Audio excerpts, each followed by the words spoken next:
नमस्कार दोस्तों, आपका स्वागत है एक नई वीडियो में। फिर से मैं बीएसएनएल का एक छोटा सा अपडेट लेकर आया हूं जो कि शायद आप लोगों के लिए बहुत इंपॉर्टेंट हो सकता है। हम यहां पर बात कर रहे हैं बीएसएनएल और बीएसएनएल के पार्टनरशिप के साथ, जो कि टाटा कम्युनिकेशन के साथ उनकी जो पार्टनरशिप वो हुई है। इसके अंतर्गत बीएसएनएल अब ई सिम भी प्रोवाइड करेगा, यानी कि जितनी भी प्राइवेट कंपनी आपको पता होगा, जियो, एयरटेल एंड वोडाफोन आइडिया, ये आपको ई सिम की फैसिलिटी प्रोवाइड करती है, लेकिन बीएसएनएल नहीं करता था। अब टाटा की मदद से डिस्ट्रीब्यूशन में कह लो, डेवलपमेंट में कह लो, या जो भी है, अब लोगों तक ई सिम मुहैया कराया जाएगा। इससे सवाल ये उठता है कि बहुत सारे लोग ये समझते ही नहीं है कि ये ई सिम होता क्या है। तो आज मैं आपको बताने वाला हूं कि ये ई सिम होता क्या है, इसके फायदे क्या है और कैसे काम करता है, कैसे आप ले सकते हैं, ये सारी चीज़ों के बारे में बात करेंगे। सो बीएसएनएल अभी लास्ट एक कंपनी बनी है जो इंडिया में इसको कर रही है, बाकी सारी के पास है। सो बेसिकली क्या होता है कि जितने भी नए फोन आ रहे हैं ना, जो फ्लैगशिप फोन आ रहे हैं, जैसे एप्पल के हो गए, सैमसंग के हो गए, पिक्सल फोन हो गए, उसमें ई सिम की फंक्शनैलिटी है। तो क्या होता है कि जो सिम कार्ड है ना, वो आपके फोन के अंदर एम्बेडेड है, बना हुआ है, अलग से लगाने की जरूरत नहीं है। सिम पहले से ही फोन में अंदर ही लगा हुआ है और वो फिक्स्ड है, उसको हटा नहीं सकते। बस उसके सब्सक्रिप्शन को आप इधर उधर कर सकते हो। इसको ऐसा मान के चलो कि जैसे नॉर्मल आपका फिजिकल सिम कार्ड है ना, वो मदरबोर्ड में अपने आप ही जुड़ा हुआ है, फिक्स है वो, लेकिन उसमें आप अलग अलग कंपनी की सर्विस ऐड कर सकते हो, तो अपने आप कनेक्ट होगा उसी सर्विस से। यहां पर एक डिजिटल सिम कहा जाता है, एम्बेडेड सब्सक्राइबर्स आइडेंटिटी मॉड्यूल कह सकते हो आप। ई सिम की फुल फॉर्म यही होती है। सो ये एम्बेडेड है। तो यहां पर करना क्या होता है, जिस भी कंपनी का सिम चाहिए उस कंपनी को कॉन्टैक्ट करो, वो एक यूनिक नंबर देगी या क्यूआर कोड देगी, फोन से स्कैन करो तो आपके जो अंदर इनबिल्ट सिम है, जो पहले से जुड़ा हुआ है, फिक्स है, वो उस चीज को आइडेंटिफाई कर लेगा और उसी कंपनी के नेटवर्क रिसीव करना शुरू कर देगा।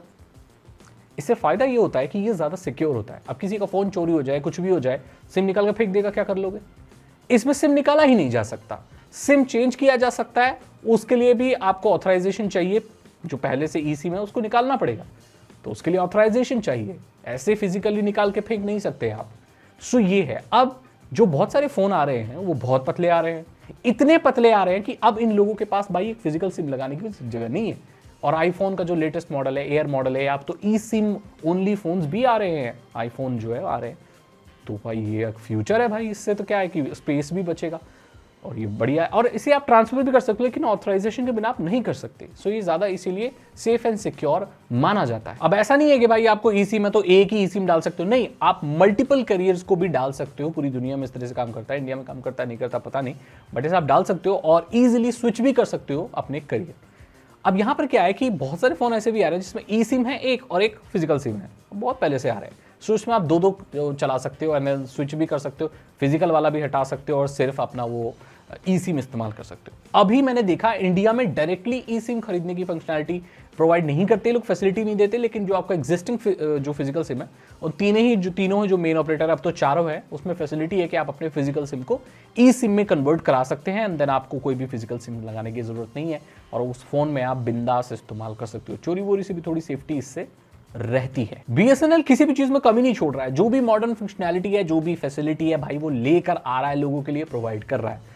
इन्होंने शायद 1 लाख के आसपास टावर लगा लिए हैं और अभी काम आगे चल रहा है। बहुत सारे लोगों को मैंने बात की थी अपनी लास्ट वीडियोस में कि भाई दे दिया है। अब कमेंट सेक्शन में बताओ, क्या बीएसएनएल के 5G या बीएसएनएल का 4G क्या आपके घर के आसपास आ रहा है? आ रहा है तो जरूर बताओ भाई, मेरे पास अभी तक नहीं आया है, मैंने चेक भी नहीं किया। उसके बाद देखते हैं भाई, जो भी फ्यूचर होता है, जो भी बीएसएनएल से रिलेटेड कोई भी अपडेट आती है, मैं आपको प्रॉमिस कर चुका हूं, मैं सबसे पहले लेकर आऊंगा। सो मैंने यहाँ पर कवर कर दी।